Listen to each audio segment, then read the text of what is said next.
Okay, guys, welcome to episode 2. Really excited about this one. We call this one the bang because we're going to start off with a bang. Okay, I'm Ray Farrow. I'm Danny Hayter.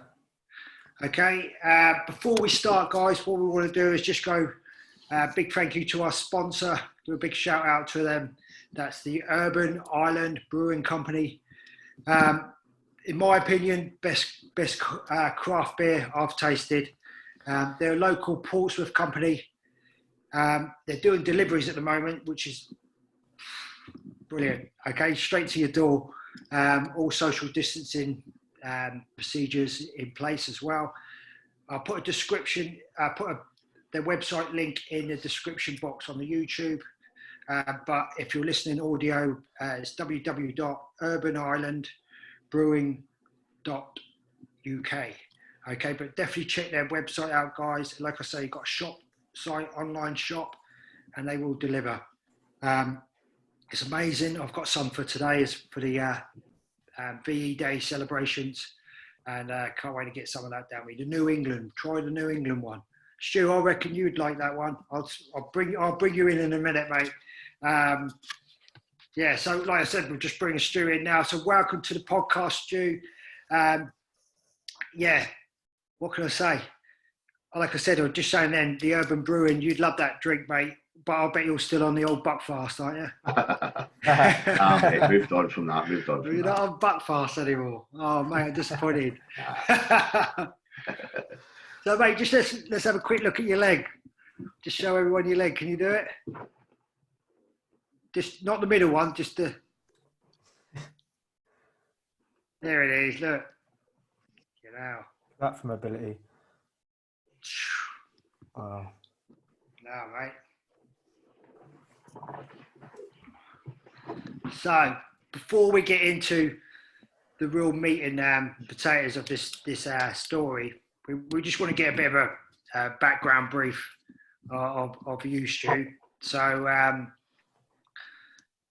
what were you saying? Where did you grow up, mate? I come from East Kilbride, which is just outside Glasgow. Okay. And what did you? So while you was there, when did you think about joining the Reg? I joined the army actually in May 1993 and transferred to Parachute Regiment August 1995. 95. Oh wow. Yeah. Okay. We met. I think we met in 1998, didn't we? Yeah, it would have been. Yeah, we've done the anti-tank cadre. Anti-tank cadre, yeah. So, and then we ended up, because I don't know, many people know the army-wise.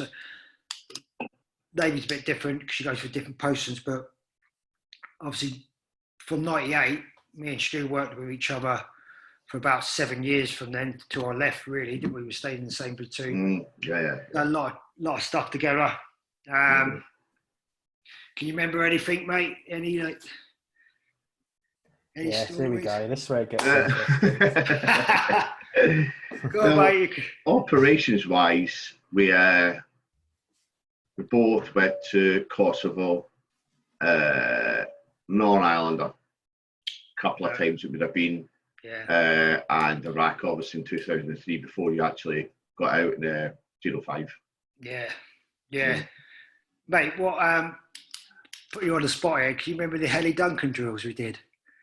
I fucking hated that. Was that the one in was that the one in Portsmouth or Plymouth, wasn't it? Plymouth, yeah. Yeah. You're told to only go out one certain exit around the water, and I just fucked off it. Whatever, I got banned. I got banned from. You got chucked off, didn't you? Mate, basically, Danny, you're in this mock helicopter. It goes in the swimming pool. You're like, say 5 or 6 of you in there, aren't you? Yeah. And the instructor goes, right, this is the order you're going to go out. You're 1, 2, 3, 4. That's the order you're going to go out. You can only go out this door. And you can only go out that door. Right? Stu fucking hated it, didn't you, Stu? Oh, so as soon as we hit the water, Stu was going out the fucking door. You're supposed to go under. Yeah, flips upside down into it. For it to flip out. Surely in a real life situation, you'd fucking get out as quick as you can, right? You wouldn't. The thing is, they've got divers there strokes. anyway. They've got divers there that was watching everyone. They wouldn't let you drown. But I'm just like, fucking. It's like claustrophobia with fucking water. Yeah. I'm like, no, there's a fucking exit. I'm fucking getting out of that. I'm not fucking. Well, the theory behind it, Dan, is the helicopter's gone down in the water. The rotor blade is still going around. You've got to let the helicopter settle and then get out. Right. Okay. We'll let it calm down a little bit. See my glass ready? Oh yes. Oh, nice, mate. Yes. It's the traf in there, the shot. Is it? How they doing, mate? The traf. All right, mate. I mean, not too bad. I'm not too sure how they're doing it now, but certainly we have the big weekends, like Able Forces and the Mile weekend. It's fucking rammed, like Is it? Yeah, and I think they're still busy anyway. They're still busy. I think civvies and that during the weeks, the normal weekends and stuff. Is Rich running that? Is he? Steve says yeah. Yeah, I thought he was. Okay, right. So there we go. So, Dad, you got anything for Stu? Yeah, so I was just going to ask, when you first joined the Reg, your first sort of real. So you said you went to was it Kosovo first? No, well, I went to Northern Ireland before, but it was just before. In fact, did you do it Northern Ireland too? Yeah, 97. I wasn't in the anti-tanks then, but I was. Yeah, I was a so big on that 97 tour. I'd done my first kind of operations with Power Reg. Yeah, and then obviously the Kosovo one. Obviously, it was all there's a lot obviously going on over there at the time. What are your sort of thoughts when you first went over there and you sort of heard that you obviously over to you were getting obviously deployed over there? Obviously, there was a lot going on at the time. At first, I mean, we just came out Belize jungle. We've been there for 6 weeks, and we were then going to get attached to one para who'd been who were basically going to be sent there. And because at first we didn't really know what we kept ourselves in for, and it was like, fucking hell, are we going in here for a war? We're going to hear war fighting or what? But once we actually got there, it was pretty calm. I mean, there was just a transition of the Serbian forces leaving Pristina, where we were, the capital, as we were moving in. So there wasn't really anything really going on. It was quite calm in that, wasn't it, Ray? Yeah, all I remember is so we went, like we say, we went from Belize, didn't we? But we come out of jungle, and then we went and trained up in Scotland. You remember that? Yeah, one party up at fucking freezing up there, mate. So we literally just spent six weeks in longer than that, wasn't it? Was it 6 weeks in jungle? Wasn't it? Yeah, maybe. 6 weeks. Yeah. And then went straight to Scotland after that. It was absolutely bolted. But yeah, going back through or something, wasn't it? Oh, the Isle of Woe, wasn't it? Or the Isle of Woe, yeah. Fucking just rain, didn't it? Baltic, wasn't it? That's Scottish summer. Mate. And then we went to Macedonia, where it's red hot again. Our bodies must have been like, what the fuck? We would have been better off going to Cyprus or something like that. Just praying for it, wouldn't we? Yeah. Yeah, but it's like anything. We trained for fucking Iraq in fucking Brecon in January. Brecon in January, didn't we? In the snow, mate. Do you remember? I remember crawling through the snow thinking, I bet your Iraq's not going to be like this. Yeah. With the Milan kit. Oh, man. Coughing. Fucking hell. But yeah, Kosovo, as far as I remember, like obviously we had that bit where we had orders to go in to take Pristina Airport, which obviously off the Russians. So that was a bit of a 50p, 10p situation, wasn't it? And then the other stuff was more like just stopping, because it switched as we went, like when we went in, Serbians moved out, and then you had like old Serbians, people who were still living there. Remember the fun bus? Albanians trying to kill them, didn't you? Yeah, it was like fucking horrible people. It was horrible. Yeah, trying to burn people in houses and stuff like that. It was all Muslims against it's so weird. Christians and stuff. When it was just fucking stupid. Remember the fun bus, Ray? What fun bus? When I won't say the name, but you basically catch teenagers in that fucking looting place. You hand them over to our MPs, and they do nothing to them. They just let them go. So somebody that we might know decided to get them the pin skirts, take them outside the city, strip them naked, and just drive off, and let them have to go back into Pristina naked. So it's like, well, they would do that again. I can feel it. Because obviously we get sorted out with the monkeys. So I think that was also going to people who were threatening the old people as well. Yeah, There was a lot of like young guys. They walk around with AKs and then going into old people's houses and threaten them to leave. They were nice people, yeah. Yeah, so they were doing it to them as well. So the fun bus. Can't say I was involved in that. No, I wasn't either. Just I heard stories of. Stories of it. That's all. Yeah. Yeah, stories of other units. It wasn't 3-part. Yeah, that wasn't someone else. Yeah. Took you fucking ages to learn how to drive a bus, though, didn't it? I bet. Afghan, mate. So Afghan, 2006. Ooh, yeah. Well, we don't want to go too much nitpicking it and saying how bad, but just give us a brief idea of what sort of you were. Obviously, undermanned, under-equipped. I think it was. I don't know. You explain. It was loads of things. We really didn't know what to get myself in for. The intelligence there was very low to non-existent, because I mean, trying to infiltrate.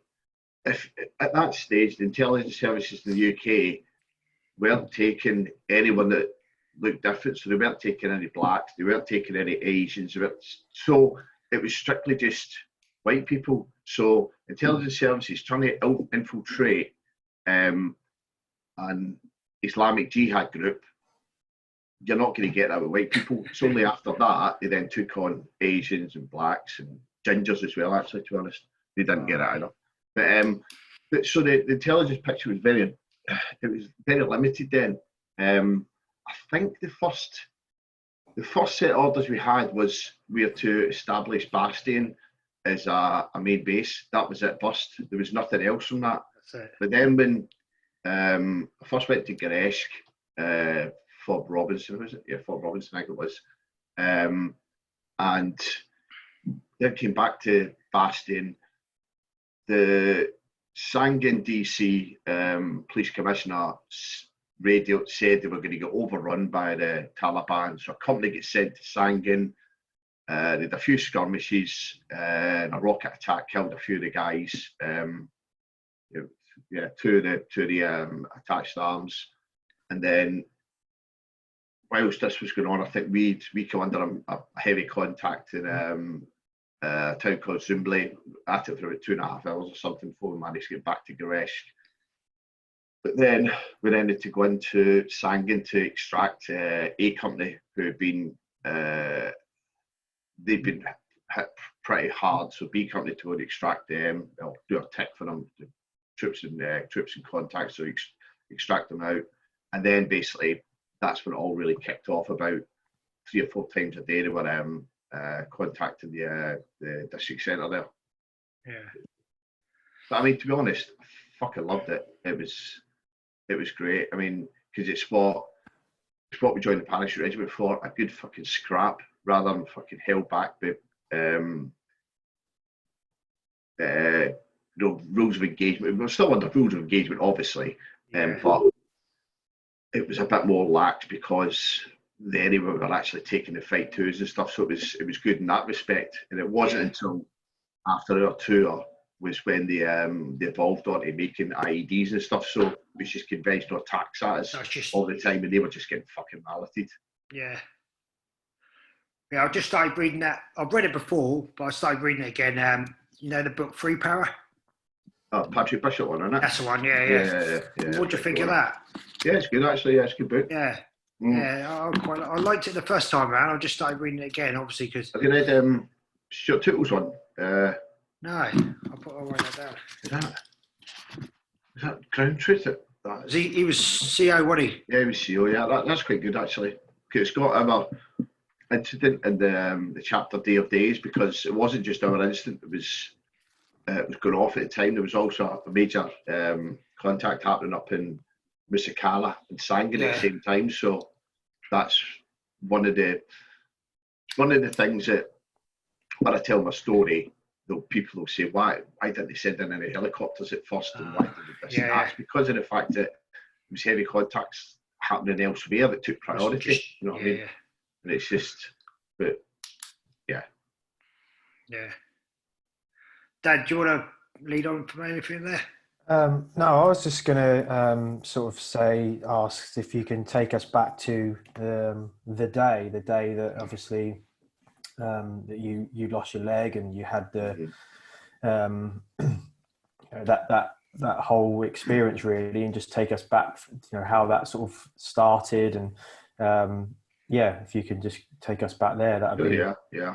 I mean, the night before, on the 5th of September 2006, Stu Hale, he was a sniper attached to my anti-tank section on at Kajaki.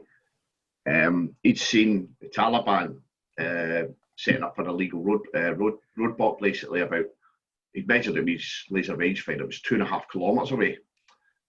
He could, good zooming in on it. He could see there was money changing hand and all that.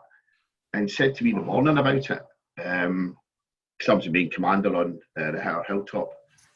And we discussed what we could do about it. Thought about sending an air to do put some ordnance in there, but there's too many women and children there, with collateral damage. Exactly the same. We thought about putting in some mortars or artillery. It was just no chance. So Stu noticed a ridgeline 700 metres south of us. So that was only 1,800 metres away from it. And he was confident he could get a snipe from there.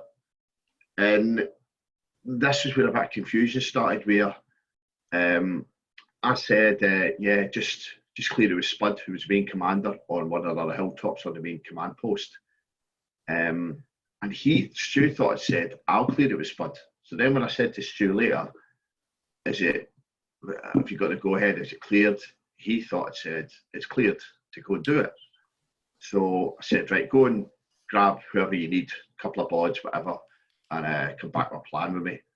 And he grabbed two of the guys, one of the lads, Jarhead, he's a team medic, and another lad that was attached to the Fusiliers, Farrell. And they made their way down the wadi. I said, give me a radio check, make sure we're good when you get into the bottom of the wadi, which is all about 300 or 400 metres away. Make sure we're still in comms. And give me a radio check. And I was following them as I went down before they were up. And I heard the blast, I seen smoke coming out from the area where Stu and the patrol was. So, I mean, throughout the fucking months there, we'd have enough rockets and fucking other fucking silly stuff, mortars shot at us, that you kind of recognised the sound of it. And I knew this was a different sound I'd heard.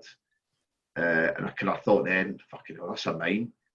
And then I grabbed a couple of boards for a hilltop, chucked on a webbing, and grabbed our rifles and made our way down best speed. And we kind of stopped short, and I said to Elijah, watch what you're doing here. Kind of went from rock to rock. And then I could see Jarhead was applying a tourniquet around Stu's right leg.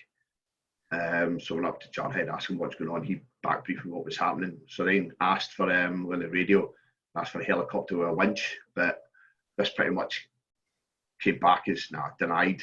So fucking hell, what the fuck?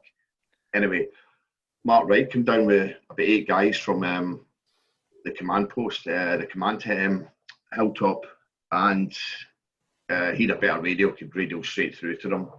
And again, we asked for a winch, but that was denied. And so me and Mark had to come up with another plan as to what to do. And just tell me when you want me to pause or stop it that way, yeah? Yeah, mate, that's fine. So me and Mark, right, we selected an area, because where Stu was, it was the bottom of a little kind of a mound. And if they weren't going to send in a winch, we knew they'd have to get a helicopter down there to us.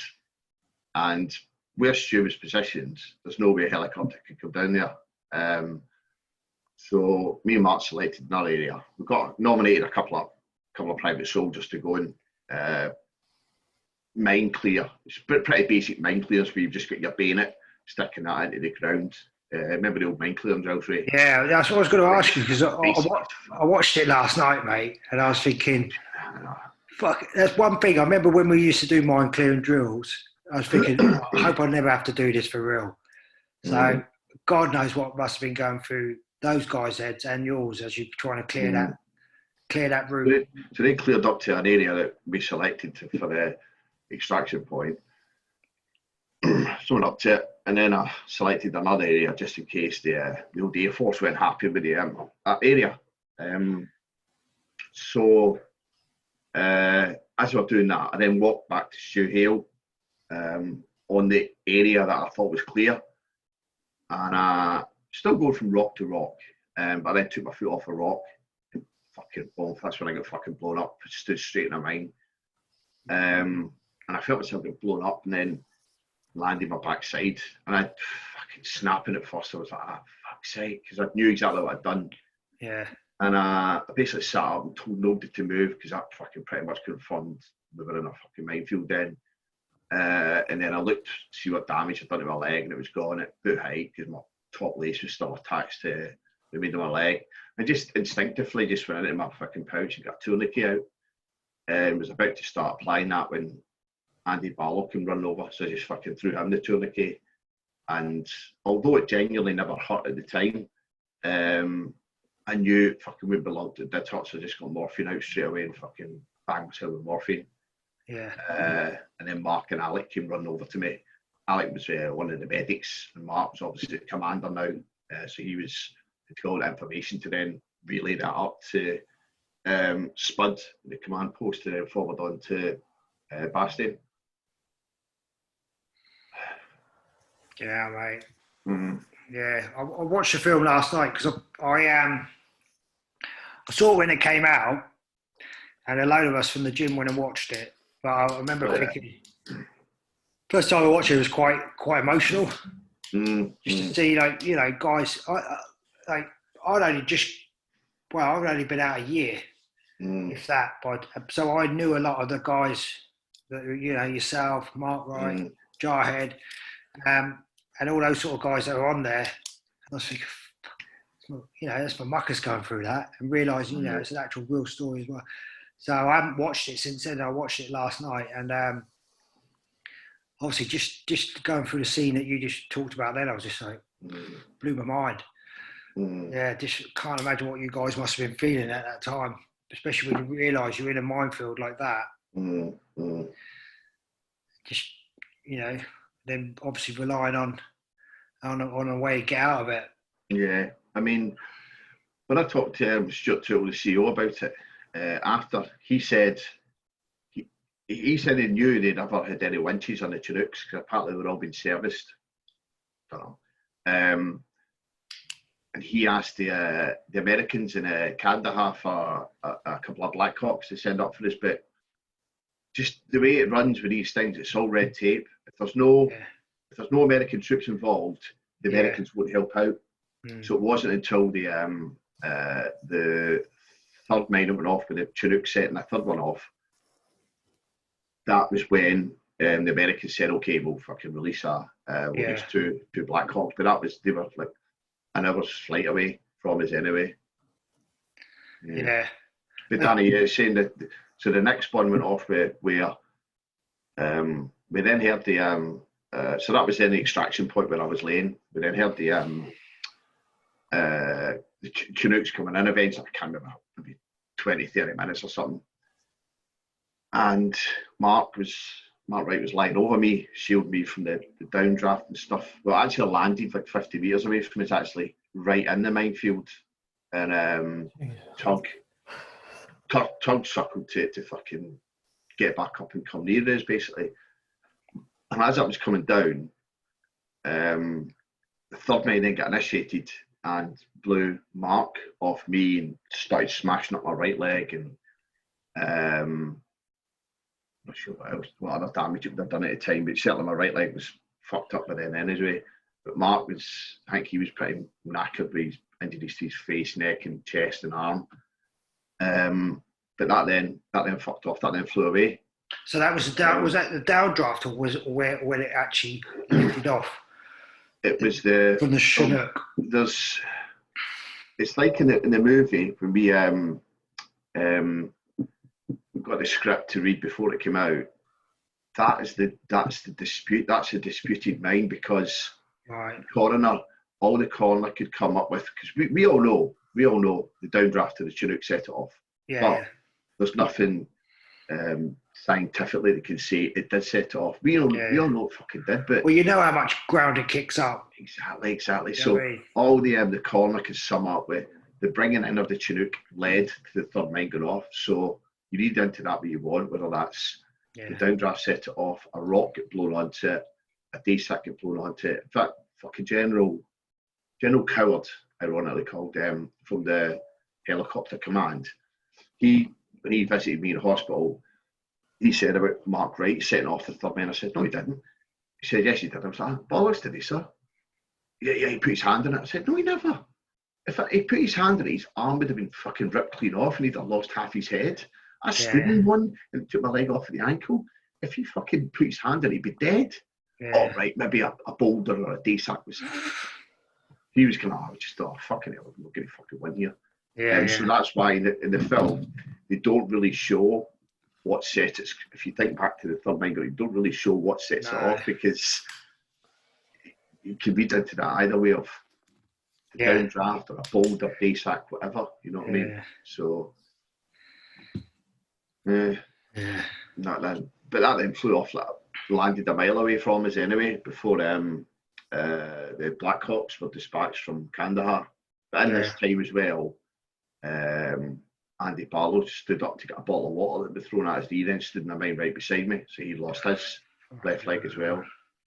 And eventually the Black Hawks came in and just two of them came in, one at a time, took us all out. Yeah. And I was just fucking, I get transferred onto the Chinook, fucking lying there, I thought, fuck, that's over. Yeah. And I looked beside me, Mark Wright was beside me. And then I looked again and fucking medics rolling on top and giving CPR. And I was like, what the fuck's going on? Because it didn't register in my mind that he was so fucked up and badly injured. And then I looked again, it wasn't there, it was gone. I was like, fuck. But he died and he'd been placed in a body bag and he'd been put elsewhere on the aircraft. Fuck's sake. I didn't get told that until about 2 days after I got injured. I kept on asking people when we got to the hospital in Bastion, where's Mark? And nobody would tell me until like 2 days later. But I mean, once I got into the hospital, the left leg, that was gone. But the fight then was to keep my right leg, which obviously they did. But when my mum and dad got to see me in Selly Oak in Birmingham, first time they came down, my dad said to the surgeon, Ian Sargent, he said, hey, what's going on with it? Could I be wakened? He was like, we can, but Stuart's in and out of surgery there that often, it'll just mess his head about, so we just keep him sedated. Said, what's going on with his right leg? And the surgeon was like, nah, it's 90% chance we're going to have to amputate that as well. But the work they've done on it was fucking phenomenal. We've done some, I don't know if you know about vacuum therapy.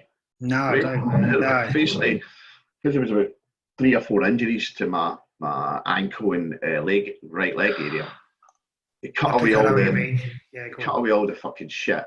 I'll send you a picture actually after, right? Yeah. It's fucking pretty gruesome, but they cut away all the fucking smashed up area. So there's literally a hole under my ankle, going near enough all the way to the other side of the inside of my right foot. And the easiest way to describe it is they put like hoses such into the affected area and then put sponge on it and then laminate over it. That's the easiest way I can describe it. And then connect the kind of hoses to a vacuum that sucks everything out. So it sucks all the shit out. And because it's then airtight, oxygen needs to get to that area. So the body sends oxygen, double the times oxygen to that area, so it fucking heals. And so mine was healed in about, well, I say healed, it was ready for skin grafting within 6 weeks. So, but I mean, I was looking at the pictures when they take the dressings off every Monday and Thursday. I've looked at my foot on the Monday when they take the dressings off. I could see it was just like down to the ligament as such. And then they patch it up, and then I'd look on the Thursday and there'd be fucking little dots of flesh and that on it. And then I'd look the following Monday and it was just all covered. Like, fucking hell. Just the way the fucking the body fucking works, it generate fucking regrowth in it, you know what I mean? Unbelievable, isn't it? Yeah. Yeah, mate. But then it was just a fucking long road to recovery after that. I mean, my foot never stopped discharging crap and gum coming out it for about another 5-6 months, you know what I mean, after I moved to Headley Court in the November. So it was a long road to recovery for it. Yeah, I bet.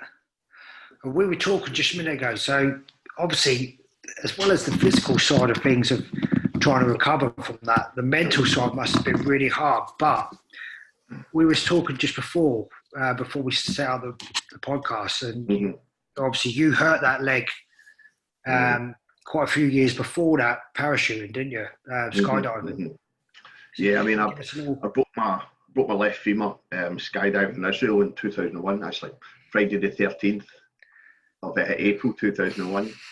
And I'd said to myself for the recovery after that was, what if I never took up skydiving as a sport? What if I never went to Israel? What if this? What if that?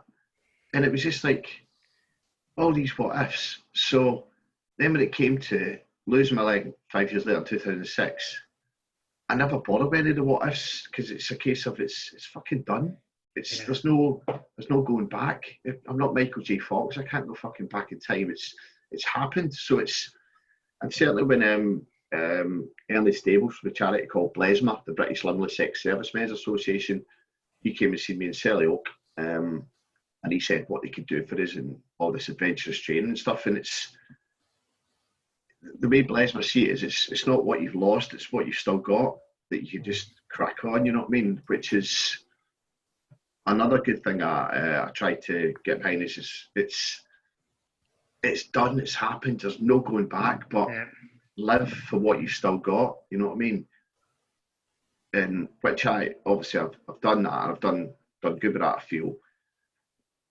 But when I got a run the leg a couple of years after I got blown up, I pretty much gave that up because as soon as I go out running and do some training, I was finding it hard on my right ankle and my knee and stuff. I just thought, I'm going to have early arthritis. I don't need this shit. So kind of gave it up. But yeah, I mean, so the way I kind of cope with it I have from the beginning is basically just get on with it. And it's what you've still got, not what you've lost. It's what you've still got. And I think that's a powerful message, mate, for anyone who's listening in now, that you can't keep holding on to things you can't control. No, sir. And I think, like you did then, you let go of that and looked at the things that you had in your life. Mm-hmm. And I think that's what helped you, obviously, like you just said then, help you cope with such a traumatic experience. Mm-hmm. Yeah. I mean, I've probably done more adventurous training through Blesma than I did before I was fucking injured. It's not right, but it's not wrong. You know what I mean? Where all the opportunities happen in the army to go adventurous training, but they're very few and far between. But stuff I've fucking done with Blesma, it's been brilliant. I mean, I learned me to fucking ski. So it was mono skiing. You ever seen mono skiing, Ray, have you? No. It's kind of based on it's an adaptive skiing where you're on a kind of seat, a kind of bucket that's on a one ski, and then in each arm you've got kind of little mini crutches. They've got little flip down skis, so you steer yourself around the hill that way. But I broke my left clavicle doing that. Lucky, we're going to name you Lucky, mate. I know, that's it. So I fucking gave that up. And then Blesma then going to set up their skydiving team. So then put in for that, because I'd had like 140 skydives before I get blown up. So I thought, fucking, well, one of the things I always said to myself in Selly was, I'm going to get back up skydiving. So then when this opportunity came with Blesma to to go do it again. I was like, fucking hell, yeah, go for it. Yeah. And then the following year, I then broke my right leg, my only leg. So I had one leg to look after, and I couldn't even fucking do that, you know what I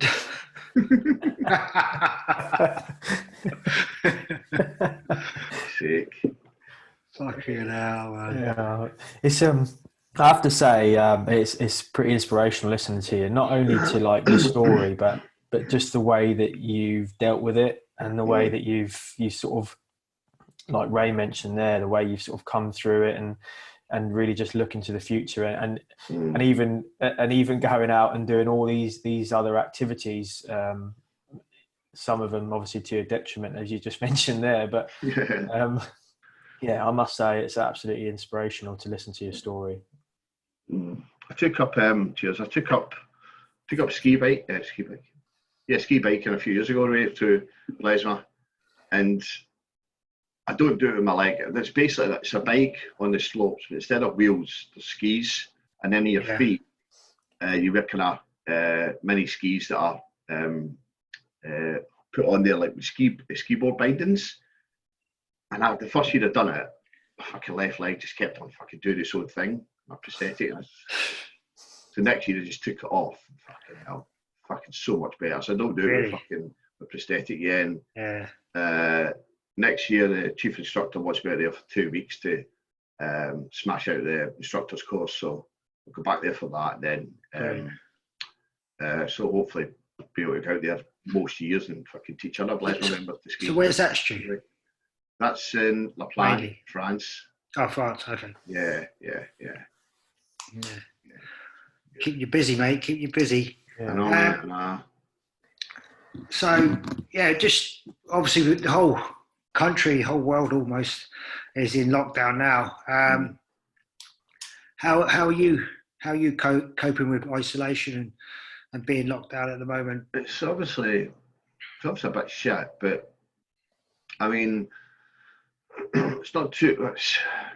I don't think I'm not feeling as bad as others because of the fact that I get my dog out for a good walk each day, and I've just had this new leg which I can run on. So whereas legs before, I'd have to put on another leg to go running. I'd have to put on another leg if I wanted to have a shower in it, you know what I mean? But this basically does it all. The Genium X3, so I can go out with the dog and go for little 100-yard runs with the dog, and then just walk the rest of it and keep on doing it. So I keep on doing that for a couple of miles, and it's like it takes up 40 minutes to do or whatever. But then even that, back in, and it's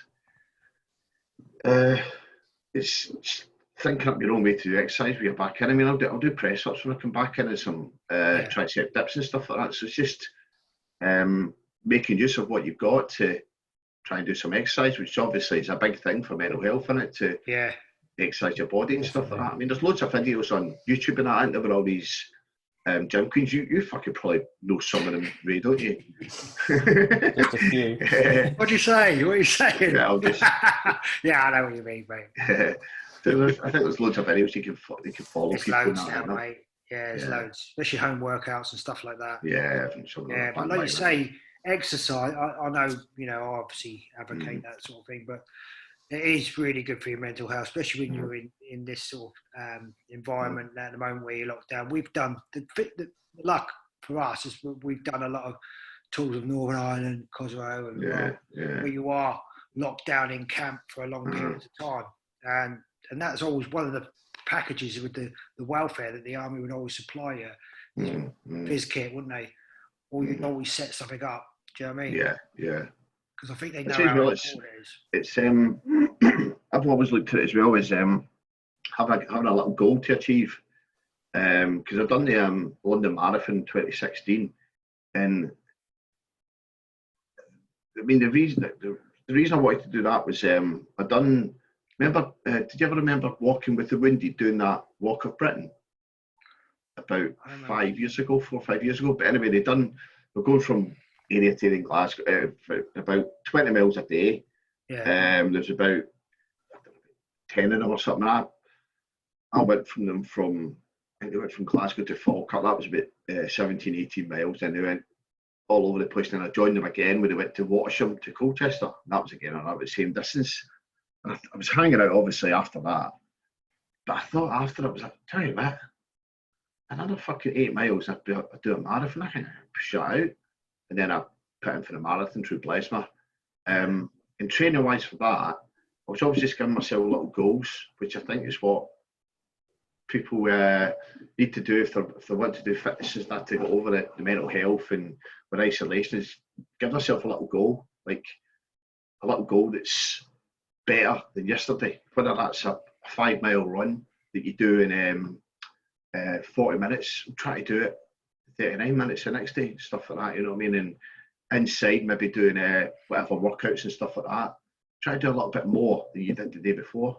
You know what I mean? It's all about, I'd say it's, you know, it's yourself, right? It's all about having little goals. You're not going to give yourself a goal that's you've got no chance of achieving. It's just... Yeah, starting with small ones, isn't it? Just building up to it.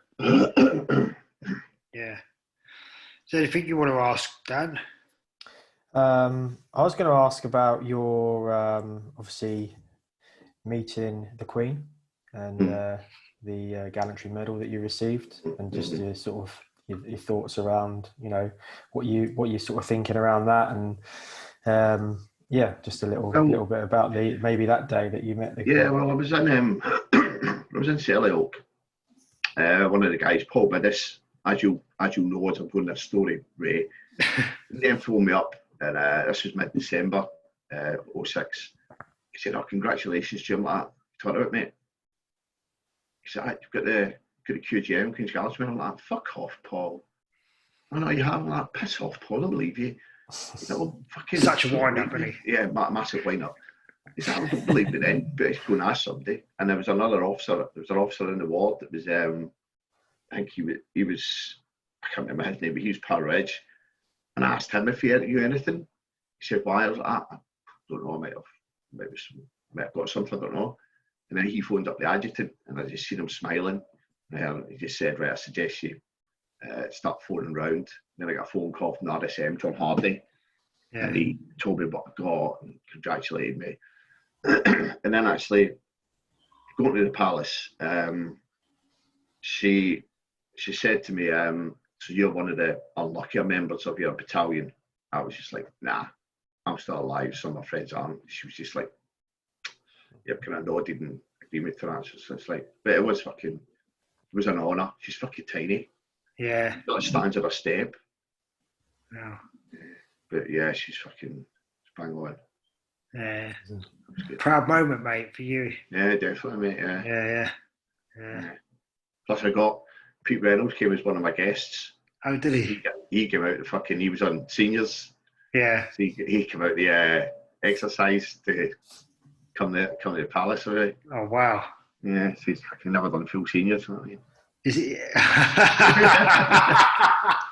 Is he? Is he still in? He's fucking he moved to New Zealand, 2010. She's still with Gemma there. Yeah. Got 2 kids, a boy and a girl. They're about 5 and 6, something like that. I mean, I was on I went on the Jubilee Sailing Trust, which it's down in Portsmouth, that's the Jubilee Sailing Trust. Right. Got two tall ships that are adapted for people with disabilities. So they've got rails everywhere. I mean, they're olden tall ships have got a lift and stuff like that. They've got slip mats. They've got on the rails. They've got stuff for the blind people to braille, so they can feel that stuff like that. So it's really adapted for disabled and stuff. But I went from Melbourne to Hobart in Tasmania. That was about 8 days or something. Was it 8 days? Nah, 5 days, something like that. And I thought, oh, fucking, I'll just nip across and see Pete down in New Zealand. Fucking 6 hours away. For fuck's sake. Nip across. Oh yeah, that's what I thought. He's only starting the map. Brilliant. Yeah. Mate, do you remember that sailing course we did? Just remind me of that sailing course we did in Gosport. Beckett. Adventure training. RIP. Yeah. Yeah. Never moved, did we? never moved. The weather was too bad for the whole week, wasn't it? And then one of the lads, Dan. So one of the lads put up a Nazi flag on the ship.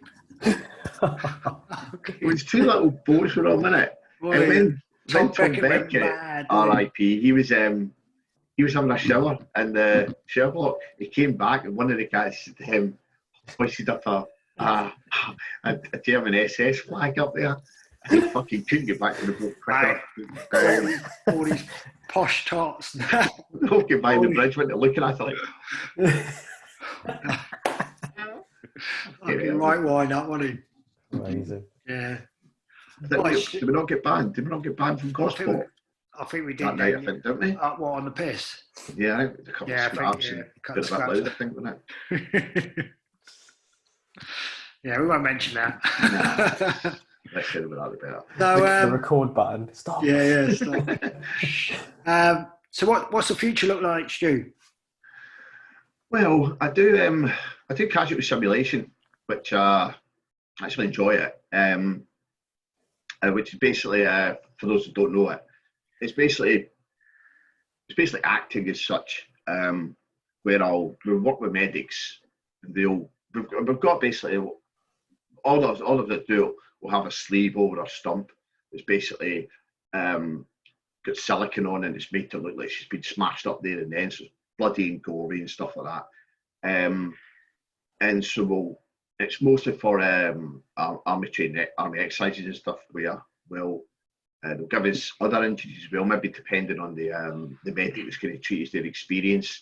If it's just a bog standard troops in the ground that are training for Afghan or Iraq and stuff like that, we'll mostly just have the amputation. That'll be enough for the troops to deal with. You know, we put a tourniquet on and looking after us. But if it's then for more kind of a medic course, which is a bit more complex medics, they'll give us, maybe a sucking chest wound or something, or a head injury and stuff, and then they'll then tell us how to act and stuff like that, whether we're reacting to any pain or whether we're kind of unconscious and stuff like that. So it's good, and I enjoy it, but it's not for everyone that's been injured like myself, because I'd say maybe there's two others in the company I work for, Casualty Resources, that got injured while serving. You know what I mean? And when you consider there's like over 220 British amputees from Afghanistan, it's not for everyone. But I enjoy it, and the fact that I feel like I'm giving something back to medics that treated me, where we never had any of this casual simulation work when I got injured.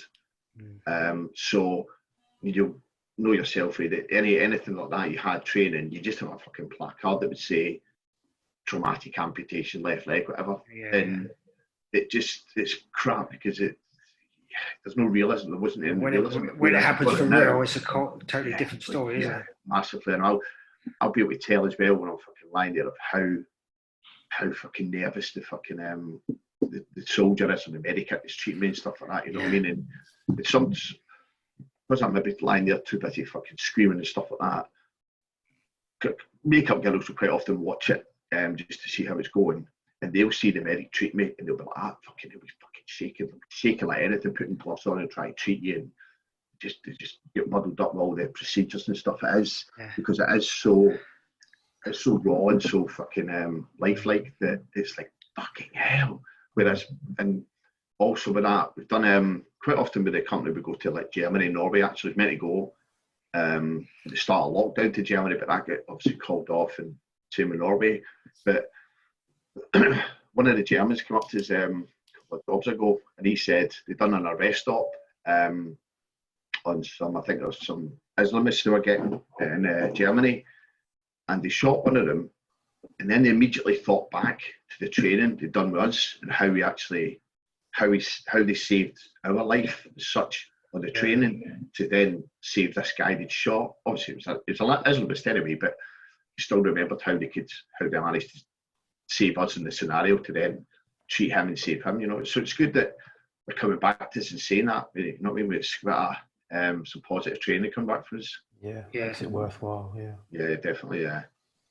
And to get that realism, do you know what I mean? Because there's nothing like it when it actually happens. Yeah, it's just pure mayhem, isn't it? Yeah, I'll show the makeup girls photos that I managed to trace down the doctor that treated on me in Boston as soon as I got in there, and he said with the photos through like that, fucking hell. But I'll show the makeup girls these photos. They're nearly wetting themselves, mate. They're fucking frigging off over them because they fucking love that shit, don't they? Yeah. You know, that's their job, the makeup girls, to get the realism. So I'm sending them these photos and they try to get it exactly like that. Well, I was out in Tanzania, mate, and we caught this pirate. He's out after the firefight. He's with an eye patch on. A wooden leg. And so his leg was hanging off and shit. Oh, mate, yeah, like you say, it's just all the training you do beforehand doesn't prepare you for anything like that. And like the situation that you went through. But it's good that they're starting to do some sort of realism training. It's going to at least take a bit of the shock out of it, should we say. Yeah. So, I mean, because the good thing about it as well is that, like I said with that German bloke, is if it comes, I mean, I'll say to the guys all the time when we're doing the training for any army routes, I've said, kind of any points from use, you're like, I reckon at least one of yous here will come across something like this. So if they can think back to how they treated us, you know what I mean? What did I do to take the pain away from there? What did I do for this to happen? Blah, blah, blah.